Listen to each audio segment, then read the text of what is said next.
All right, we're back. I went ahead and cleaned up these wheels that I got at the Sunday salvage sale the same day I bought the frame.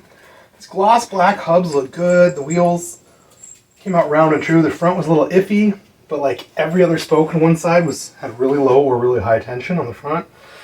So I evened the tension out and it was instantly like perfect. And a little bit of rounding on them, but they probably weren't very round from the factory. The back was the same. It was super nice. I barely needed to touch like two spokes. I did touch all the spokes just to make sure, and they all moved nice and freely. And there's like no wear on these braking surfaces at all.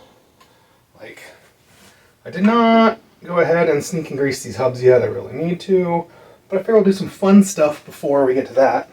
I dug through my bottom brackets and found this 110 RPM sealed cartridge bearing guy. I'm hoping that's narrow enough for these track cranks because I got a couple of 110s, but nothing narrower.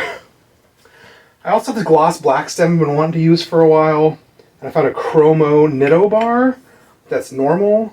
I think it's like normal 22 too, so it can actually take a brake lever. So I think I'm going to go with this instead of the zoom bar and these black oversized weird nitto fixie bars. And I've already put those up on eBay, so this is easier. And it kind of looks cooler. I like the black and the silver and the chromo bar with the chromo frame. I don't know. I like it. So let's try to get this bottom bracket on, get these guys on. But first, I want to know what size wheel and tire this thing will fit. Well, what size tire, I guess. I got just sitting around, I got like an almost brand new gator skin in 25 mil. I got an almost brand new gator skin in 23 mil. So that could be a fun pairing. But I want to see, how do you figure out what size tires the bike will fit? You can put a wheel with the tire in there. It's pumped up.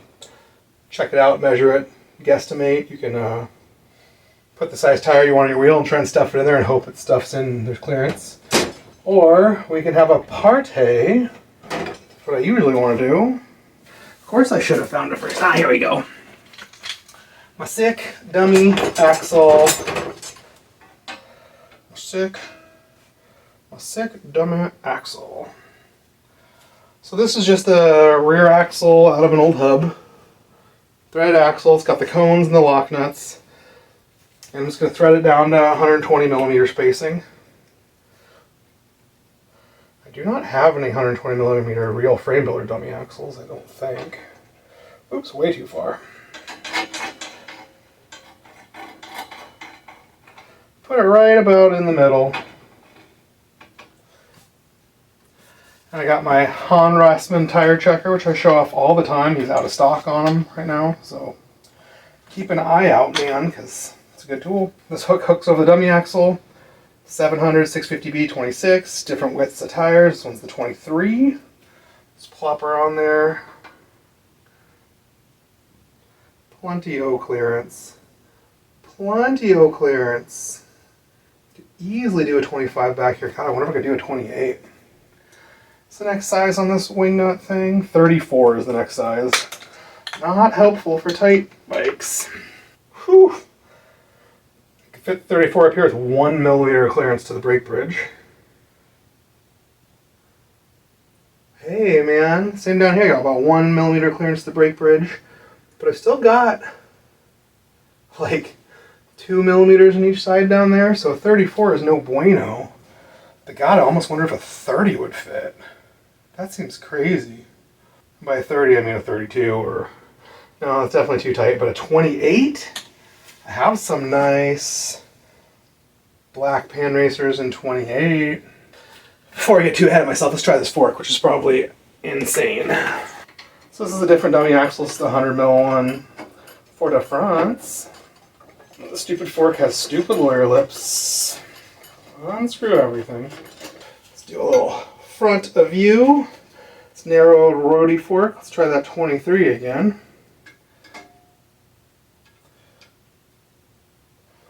That's got plenty of clearance on both sides and the top. Let's try this 34. So no way, a 34 can't even go through. It's touching the top, it's touching the sides. It's still a 28. It's 6 millimeters smaller. It's 3 on each side. It would fit super tight and sexy like a track bike should fit. So 25s would be cool, possibly 28s. Possibly. Maybe we should just throw one on and see? What do you think? What do you think? Keep all your tools and parts together, always, no matter what. This is a reusable bead tie, so it's like a zip tie, but it's got little beads. You know the bead you want, and then just pull it snug. Not losing stuff. Alright, I got a set of brand new, specialized 720 to 28, 48 mil valves. These wheels aren't very deep, they don't need that, but I like longer valves. It's easier to get your hands on, put air in. Got these at the Sunday salvage sale for $2 a piece. Pretty sure I got these Panderson Paselas there. I love them, so I buy them every time I see them. Well, these are the T-Serve Messengers, I think. There's two, and they're both 728s. And they're both like, this one literally looks like it's never been ridden. But it's dirty, so it's probably not true. T-Serve Messenger 728. Pretty sure this one's a 28 as well. Pretty sure, mostly sure. Yeah, it says 28. T-Serve Messenger, all the same things. The logo's cleaner. Maybe I can clean this one a little bit. I'm going to go ahead and throw this on the front, which is the tightest and most horrific. If it looks good, I'll throw one on the back. If it looks bad, we'll go with these gator skins or whatnot. You know, we'll figure it out. Okay, got the tires on. There's clearance in a very sexy way. There's plenty of clearance on the sides. You really want about 5 millimeters. I got that. There's only maybe 4, maybe 5 on the tops. On the front, it's more like 3 or 4 on the sides and like 3 on the top. So very, very, very tight. Don't hit any rocks. It's not a gravel bike. Made for city fix gearing. I've ridden track bikes with like less clearance than this and been fine. But yeah, very tight but totally cool. This is the smallest bottom bracket I could find. It is a 110. If it was a 107, I'd probably be even happier. But this thing's almost pushed on as far as it can go. It's like crank it down, it's going to go on another 2 millimeters. You know, I'm holding it up, and that is... God, doesn't look tight at all. Basically, want this thing to basically push right against the cup.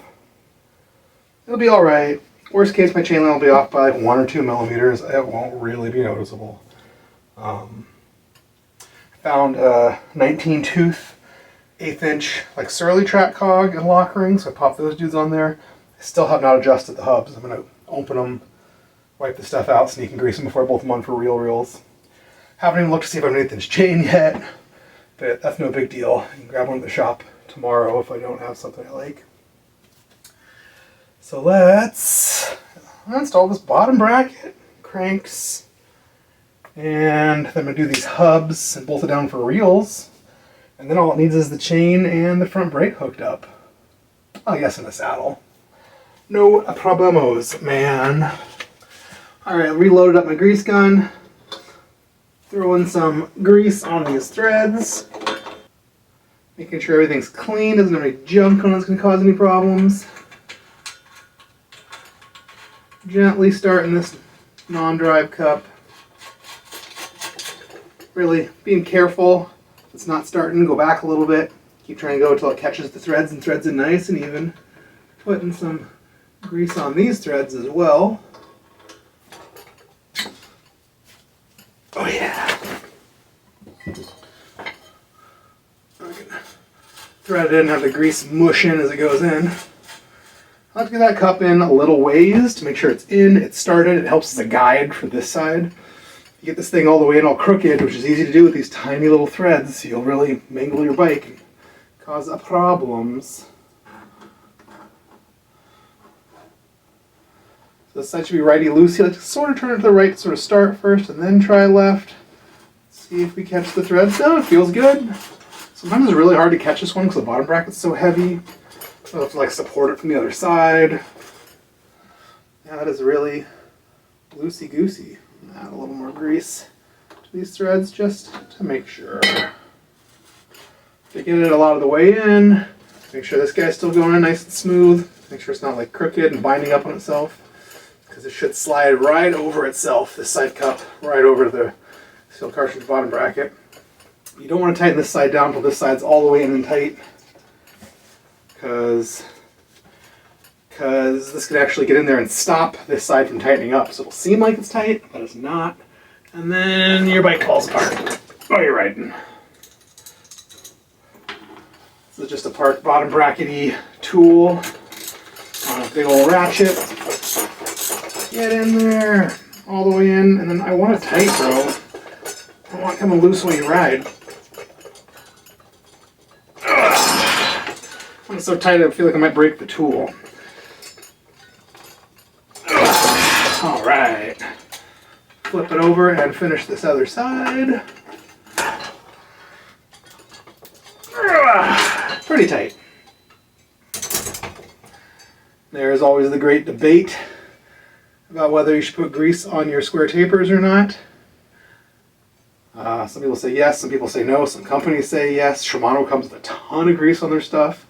Some companies say no. I just put a very thin, light, like going half and half. Like the thinnest, lightest little amount you can't even see. Why? I don't know. It seems like a good midpoint. There's nothing in here. It's going to be an obstruction. I need some crank bolts, so I'm going to grab some of those.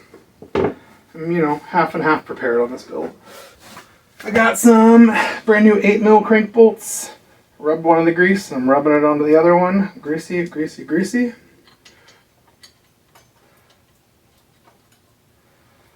Threading that dude in. Guess I need my 8mm.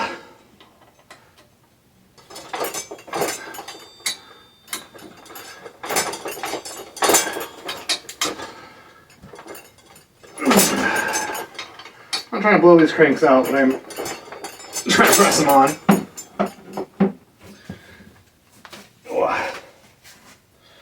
I do have a chain line checking tool. It does not like 1/8 inch.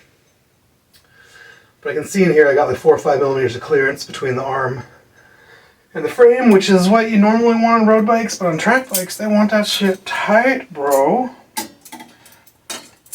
So this guy you can sort of clamp over the 3/32 teeth, no problem.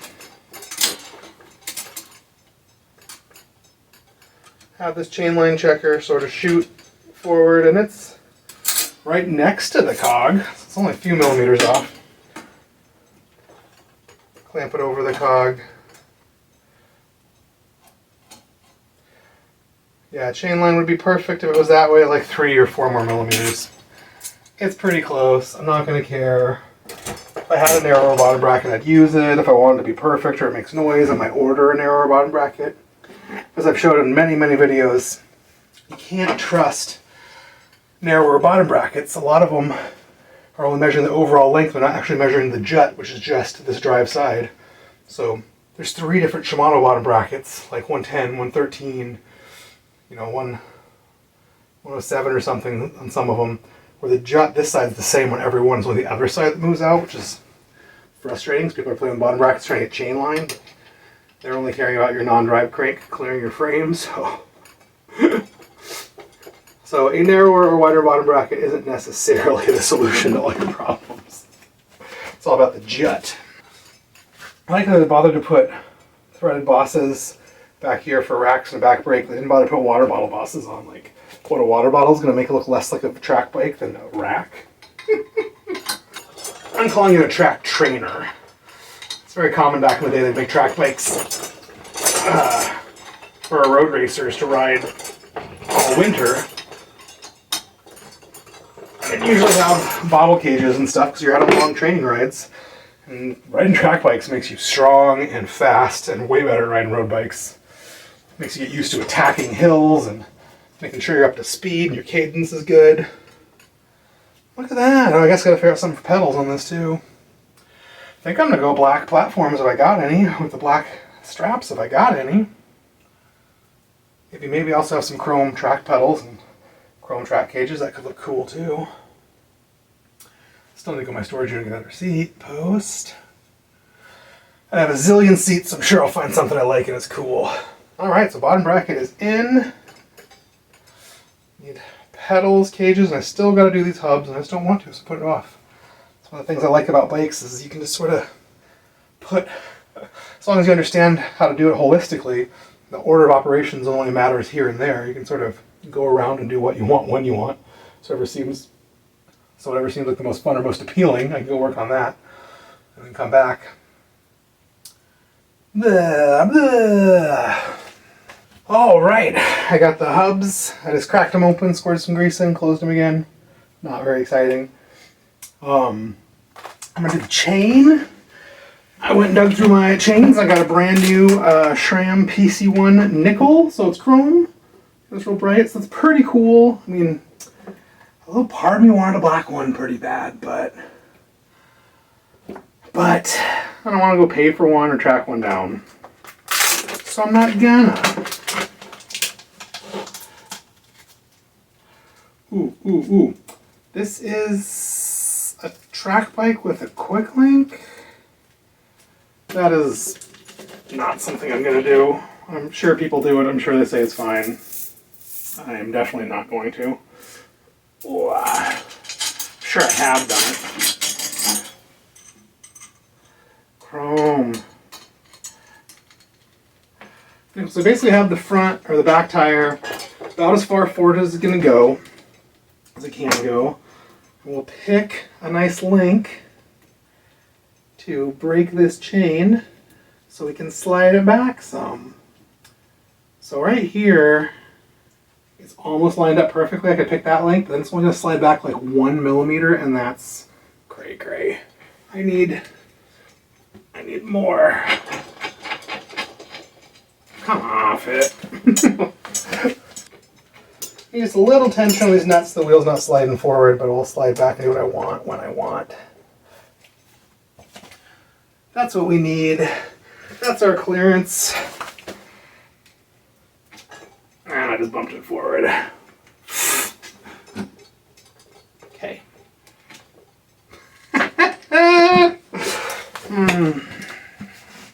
Usually this will kind of just hang out where you want.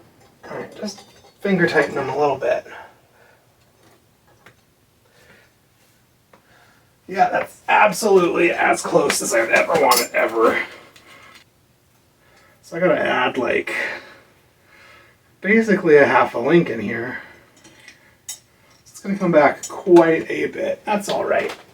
So I found the pin I want. I'm holding it with my finger. Now I like to push the pin out inside out and backwards, which is awkward. Push from this way, so that way I can push the pin back in when it's all together the right way and make my life a little easier. The trick is to push this out 90% of the way, but not 100% of the way. I want this pin still sticking out this side of the chain when this side falls off with a little bit of lip. I cannot see. And there's no lips. I got like 99% of the way. So that's going to make my life a little bit harder. Just a little bit. Off these wheels. There's a little bit, there's just a little bit hanging in there and sort of hold it in place while you get it started. Which is what we want. And I've showed this a zillion times in videos. Okay, we want you lined up. Line up, bud. Not lined up at all. There we go. Push this pin just a little bit. Make sure it's going real nice and even. Don't force it because it'll just mangle or damage the everything, your plates on your chain. Backing it off when it starts feeling tight. Make it a little wiggle. Come on, it'll be lined up. Oh, it's lined up. I'm going to push it with about the same amount sticking out on both sides. A little tighter on that back side. Now this link should be all tight from doing that. I'm going to wiggle it back and forth. People always tell you not to do this, if you go up and down and blah blah blah. Oil it and it just comes loose on its own. No, it doesn't. It's just in and pinched too tight, and we gotta work it till it ain't. Ah, now it's nice and smooth.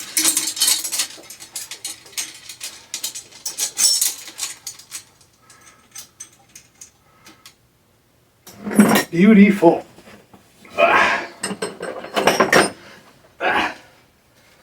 The trick, the track chain, is to loosen these guys up a little bit, slide it. Oh, you see that? It slides so far back, like all the way back in the dropouts. Ew. Should I take one link out? Maybe, kinda. Maybe I can get a link out. Oh yeah, I definitely did the wrong spot. So I'm getting a whole link there.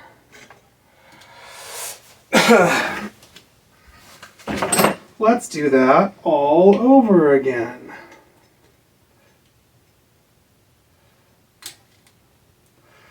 I can fold the whole thing up on itself, even though it's on the rings.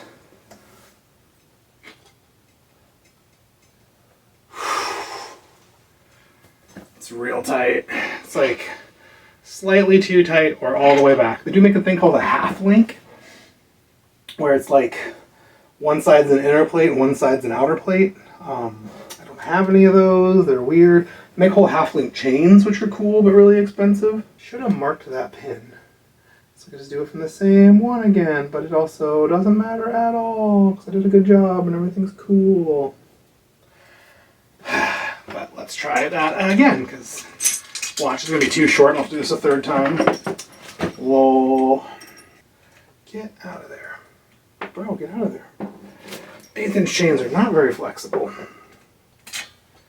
That's what I like. Got like a millimeter or two hanging out in there. So that's better for starting this pin.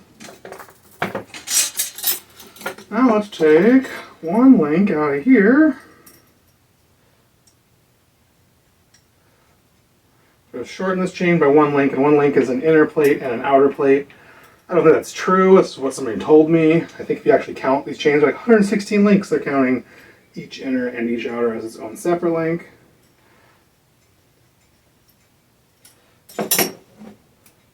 So that is popping off one link, one inner and one outer, with the little nubby sticking out just right in case I want to reuse it. Everything is clean, everything is pretty.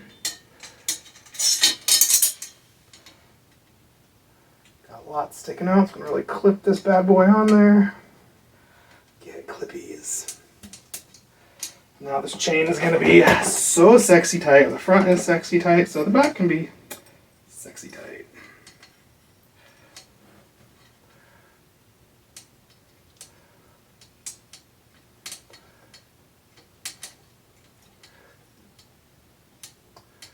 Just that easy. I got like a millimeter poking out both sides. Same thing, it's all tighties. A little wobble. Oh, that's so tight. Little wiggle, little wobble. You can always drop some oil on it if you really want. Sometimes I'll come push it from the other side. Just the teeniest bit, and that'll let that pressure and tension off. Maybe we'll try that. Luckily, it's super tight, so you know exactly where your link is. God, Nathan's chains are so stiff. So stiff. Just drop it in here, and I'm not trying to unbreak it. I'm just going to try and give it the tiniest little push and see if that softens it up. Just the tiniest little push. And nothing.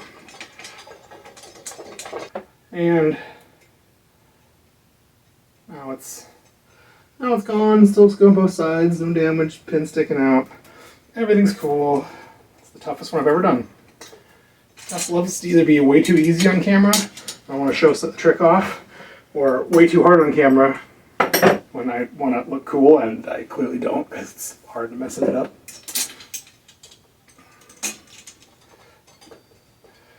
Oh yeah, so with the wheel all the way forward, the chain barely wants to pop on. It's tight. It's tight. Oh, wow. Now we're going to slide it all the way back. I'm going to look down here and pull from the back. I can center the tire hitting the inside of the chainstays. So I can kind of hold it straight.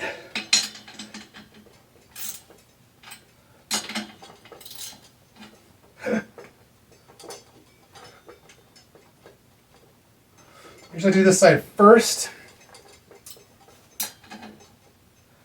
and then if it walks or moves, we can sort of pull the other side. You also want to feel that chain before you really tighten it down. You want about a 1/2 inch of deflection. Chain should go up and down. People try to make them super tight, and all it does is dig the chain in and destroy your chain ring and your cogs. And nothing's around, so we're going to go all the way around to make sure it's not a tight spot. If there is, we're going to readjust it to that tight spot. This feels good. Track racers run their chains insanely loose so it doesn't do any wear on their stuff because they're just on the track. It's probably not going to fall off, not hit any bumps. Worst case,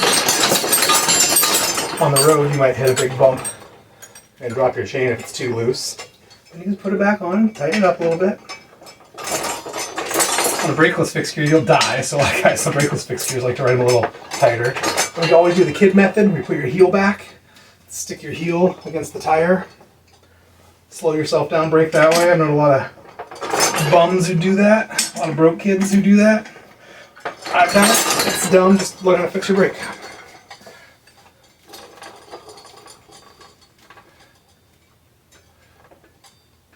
Yeah, if you're just like doing a track stand, you've only got 2-3 millimeters of play. It's very light. That looks real good. Those clearances are tight without being too tight. It looks good. Where are the other one? There it is. And I went back and looked at my pedals, and the thing that was right on top was this old set of Sakai black track pedals. Silver bodies, black cages. Pedals feel pretty good. They got some old Christophe toe cages, really mediums. I might just roll with them because I don't care. And they got some white straps. I might roll with those. I might find some good black straps. They're super dusty, so I'm going to clean them off and make the straps be attached correctly.